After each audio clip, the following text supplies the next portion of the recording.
Selamat siang Bapak Ibu. Semoga kita dalam keadaan sehat walafiat semuanya. Baiklah Bapak Ibu, langsung saja kita masuk ke kegiatan kita pada hari ini dalam acara sosialisasi program guru penggerak Angkatan 4 Pesisir Selatan. Nah, dalam hal ini kita akan mensosialisasikan modul 1.1 dengan 1.4, yaitu tentang refleksi filosofi pendidikan Ki Hajar Dewantara dan budaya positif. Nah, seperti kita ketahui Bapak Ibu, di foto depan ini ada seorang bapak. Kita semuanya sudah tahu ya siapa beliau. Beliau adalah tokoh pendidikan nasional Indonesia yang kita kenal dengan Bapak Ki Hajar Dewantara. Nah, beliau pada zaman itu sebagai anggota masyarakat. Itu tujuan pendidikan menurut Bapak Ki Hajar Dewantara. Nah, kita sebagai tugas, sebagai pendidik, nih tugas kita sebagai pendidik, kita menuntut anak kita, kita mendidik siswa kita untuk tumbuh dan menuntut segala kodrat yang ada pada anak agar siswa kita itu dapat mencapai keselamatan dan kebahagiaan yang setinggi-tingginya. Nah, baik sebagai manusia ada dua, ada kodrat alam dan kodrat zaman. Nah, kodrat alam ini kodrat yang tidak bisa kita ubah Bapak Ibu. Contoh, siswa kita ini sukanya dia keterampilan, sukanya seni, itu sudah bawaan lahirnya. Ya, kalau kita paksakan dia suka matematika, itu dia tidak akan mampu Bapak Ibu, karena itu sudah kodrat alamnya, sudah bawaannya dia. Tuh. Kemudian yang kedua ada kodrat zaman. Nah, kodrat zaman ini berkaitan dengan isi dan irama. Memberi semangat. Artinya kita posisikan diri kita di tengah-tengah mereka itu sebagai sahabatnya, memberi semangatnya. Itu maksudnya. Dan yang ketiga itu tukuri handayani. Artinya dari belakang kita memberi dorongan. Nah, dari sanalah datangnya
budaya positif di lingkungan sekolah kita. Nah, nih konsep disiplin positif dulu Bapak Ibu. Nah, konsepnya kata disiplin itu berasal dari bahasa Latin, yang artinya belajar. Nah, namun dalam budaya kita nih disiplin ini dia sudah berubah menjadi sesuatu yang dilakukan seseorang pada orang lain untuk mendapatkan kepatuhan. Itu perubahannya disiplin itu menurut konsep kita di budaya kita. Nah, apa tujuan kita sebagai pendidik? Itu adalah menciptakan anak-anak yang memiliki disiplin diri sehingga mereka bisa berperilaku dan mengacu pada nilai-nilai kebajikan yang universal dan memiliki motivasi berasal dari dirinya, kemudian motivasi ekstrinsik yang berasal dari luar dirinya. Nah, Bapak Ki Hajar Dewantara dia ada berpendapat bahwa di mana ada kemerdekaan, di situ harus adalah disiplin yang kuat. Nah, sesungguhnya disiplin itu bersifat atau self-disiplin, disiplin diri, yaitu kita sendiri yang mewajibkan kita dengan sekeras-kerasnya, tetapi itu sama saja, sebab kalau kita tidak cakap melakukan disiplin diri, nah wajiblah penguasa lain untuk mendisiplinkan kita. Nah, apa maksudnya di sini Bapak Ibu? Menurut pemikiran Bapak Ki Hajar Dewantara ini, di sini kalau kita tidak bisa dan tidak mampu mendisiplinkan diri kita secara pribadi, diri kita sendiri, jadi wajib ada aturan atau ada aturan orang lain yang membuatkan agar diri kita itu disiplin. Nah, hal ini yang biasanya terjadi pada di sekolah kita. Makanya banyak timbul aturan, peraturan, kemudian nanti ada keyakinan kelas. Nah, apa tujuannya dari itu? Itu untuk mendisiplinkan diri, mendisiplinkan siswa kita. Oke, lanjut. Nah, di sini ada namanya keyakinan kelas, Bapak Ibu. Keyakinan kelas itu adalah kesepakatan yang kita buat antara kita guru dengan siswanya, dengan peserta didik kita. Nah, melalui kesepakatan kelas ini ada beberapa poin pembentukannya, yaitu yang pertama, keyakinan kelas itu bersifat abstrak, ya, daripada peraturan yang lebih rinci dan konkret. Kemudian keyakinan kelas itu berupa pernyataan-pernyataan yang universal. Kemudian pernyataan keyakinan kelas senantiasa dibuat dalam bentuk positif. Kemudian keyakinan kelas hendaknya tidak terlalu banyak sehingga mudah bagi peserta didik kita untuk mengingatnya. Dan keyakinan kelas sebaiknya sesuatu yang dapat diterapkan di lingkungan sekolah. Kemudian poin yang selanjutnya, semua warga kelas hendaknya ikut berkontribusi dalam membuat keyakinan kelas. Dan yang terakhir, bersedia meninjau kembali keyakinan kelas dari waktu ke waktu. Nah, di depan ini adalah foto keyakinan kelas yang kami buat dengan siswa kami di kelas 7. Nah, Bapak Ibu, perlu Bapak Ibu menimbulkan disiplin diri, ada namanya keyakinan kelas. Mungkin secara tidak sadar Bapak Ibu sudah melakukan di kelas dalam proses pembelajaran, namun itu tidak mengetahui, kita tidak mengetahui secara tidak sadar kalau kita kemudian membersihkan taman kelas dan membersihkan lingkungan sekolah. Kesepakatan ini ditandatangani sebenarnya oleh semua warga kelas, tapi untuk perwakilannya saja itu hanya ketua kelas. Itu adalah kesepakatan yang kita buat antara kita guru dengan siswanya, dengan peserta didik kita. Nah, melalui kesepakatan kelas ini ada beberapa poin pembentukannya, yaitu yang pertama, keyakinan kelas itu bersifat abstrak, ya, daripada peraturan yang lebih rinci dan konkret. Kemudian keyakinan kelas itu berupa pernyataan-pernyataan yang universal. Kemudian pernyataan keyakinan kelas senantiasa dibuat dalam bentuk positif. Kemudian keyakinan kelas hendaknya tidak terlalu banyak sehingga mudah bagi peserta didik kita untuk mengingatnya. Dan keyakinan kelas sebaiknya sesuatu yang dapat diterapkan di lingkungan sekolah. Kemudian poin yang selanjutnya, semua warga kelas hendaknya ikut berkontribusi dalam membuat keyakinan kelas. Dan yang terakhir, bersedia meninjau kembali keyakinan kelas dari waktu ke waktu. Nah, di depan ini adalah foto keyakinan kelas yang kami buat dengan siswa kami di kelas 7. Nah, Bapak Ibu, perlu Bapak Ibu ketahui bahwa keyakinan kelas itu dibuat itu bukan untuk saya pribadi dengan siswa saya ketika mengajar, tapi itu untuk keseluruhan dari setiap guru yang masuk mengajar. Tapi jangan mentang-mentang saya wali kelas di kelas 7, Bapak Ibu berpikirnya, oh karena dia wali kelas makanya dibuatnya di kelasnya keyakinan kelas. Bukan itu Bapak Ibu, tapi itu untuk ke semua guru yang mengajar di kelas. Nah, ini kesepakatan yang kami buat di kelas, itu keyakinan kelas. Apa tujuannya nanti? Agar siswa itu mematuhi. Nanti kalau dia melakukan pelanggaran, dikembalikan kepada dirinya. Apa konsekuensi yang harus diterimanya? Kan hukumannya Bapak Ibu, tapi konsekuensi. Nah, konsekuensi ini bedanya dengan hukuman. Kalau hukuman itu dia lebih ke yang kasar gitu. Tapi kalau konsekuensi itu lebih menimbulkan keyakinan pada siswa kita. Nah, setidaknya jangan sampai kalau kita sudah siswa kita sudah melakukan kesalahan, jangan sampai siswa kita itu dihukum, tapi diberikan dia konsekuensi. Kalau tidak juga, setidaknya hukuman itu jangan sampai terjadi pada siswa. Itu maksudnya Bapak Ibu. Kemudian ada hukuman, sanksi, dan restitusi. Nah, sesuatu hal yang baru yang Bapak Ibu dengar itu di antara yang tiga itu adalah restitusi ya. Nah, restitusi ini lanjut Bu. Nah, ini dia.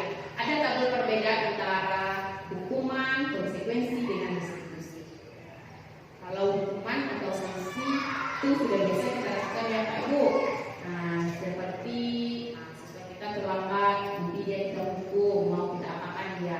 Tapi kalau restitusi, nah tahapan restitusi ini kita harus mengembalikan keyakinan. Kita tanya dia, nah kita panggil dia, nyuruh dulu, kemudian ada 5 posisi kontrol, di mana kita meletakkan diri kita, bagaimana kita menghadap kepada siswa kita. Pertama ada sebagai penghukum.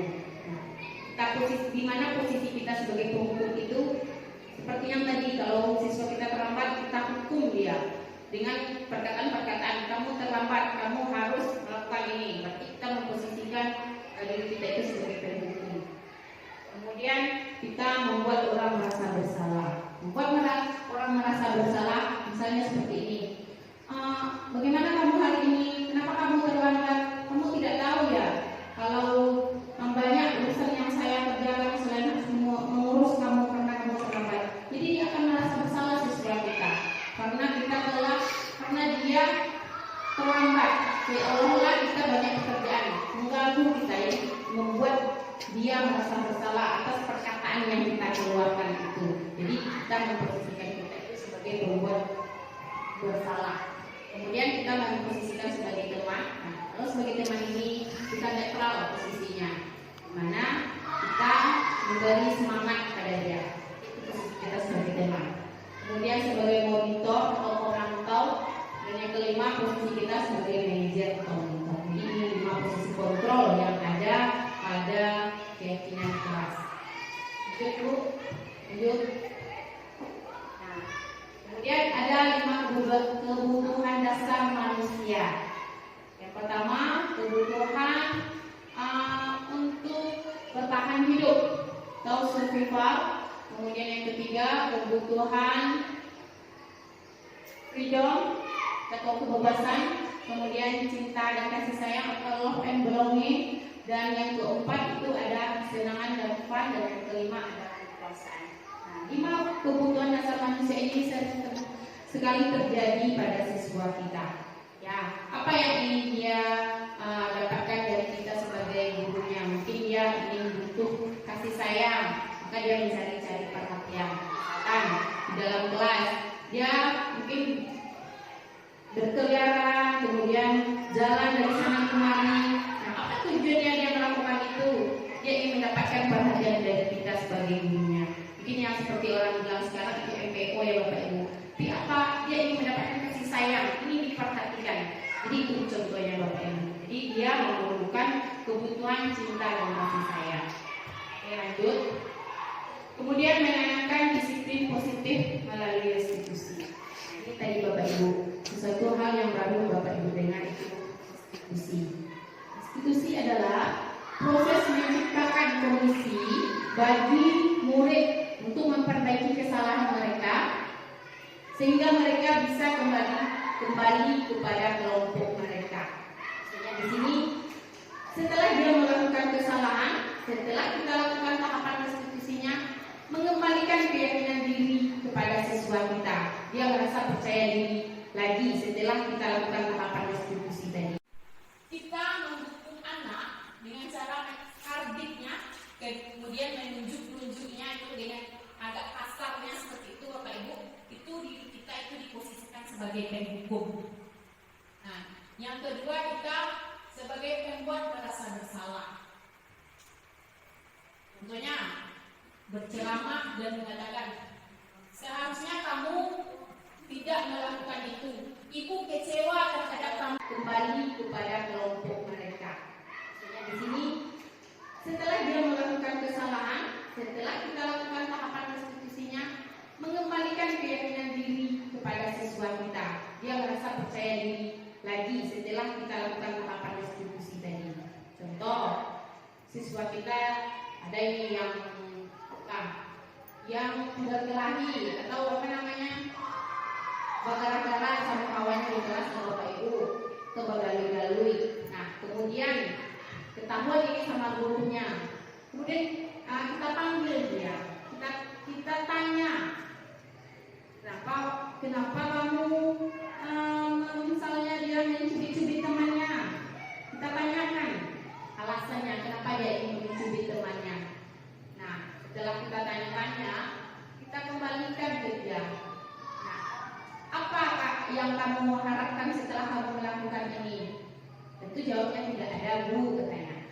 Saya cuma bercanda, ingin mempersenangkan suasana, katanya kan gitu. Nah, kita kembalikan, senang kamu melakukan hal ini, senang, Bu. Nah, sekarang kita berikan dia, minta maaf kepada dirinya yang telah dijahili tadi. Itu tahapan-tahapan restitusi yang kita lakukan. Ya, lanjut, ini segitiga restitusi, Bu, ada 3 tahapannya.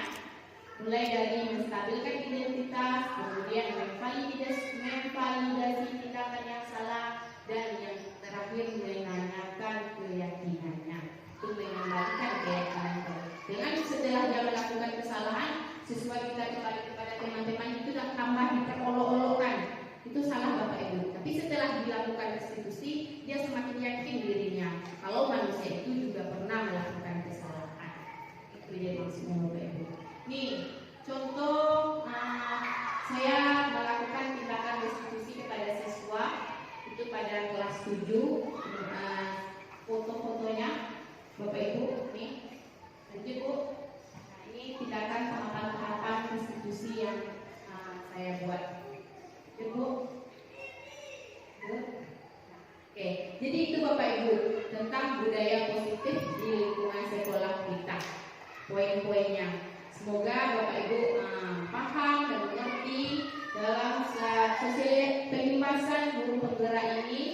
Kalau ada pertanyaan nanti kami persilakan. Sekian Bapak Ibu, mohon maaf. Assalamualaikum warahmatullahi wabarakatuh.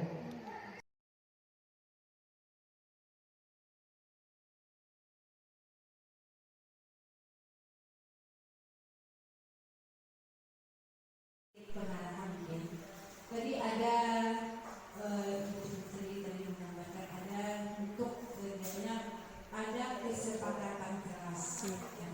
Jadi kesepakatan keras itu kita buat ya anak dengan guru. Di mana kesepakatan keras ini sudah ada sebanyak 5 poin. Pada saat sekarang ternyata sekarang kita lihat Ibu Fitri yang di lapangan. Kita hanya bisa menyuruh anak untuk disiplin. Sementara diri kita belum bisa mendisiplini diri kita. Baik, Bu, terima kasih atas pertanyaannya. Ibu menanyakan tentang disiplin ya. Nah, kalau kami di guru penggerak itu Bapak Ibu, kami punya motto yang namanya tergerak, menggerak, tergerak, bergerak, dan menggerakkan. Kalau kita kaitkan dengan disiplin, intinya kita harus mulai dulu tergerak dahulu. Tergerak itu mulai dari diri kita. Kalau kita sudah disiplin, sudah mulai tergerak dari diri kita, otomatis kita mulai bergerak. Karena sudah ada niat, sudah mulai dari diri kita.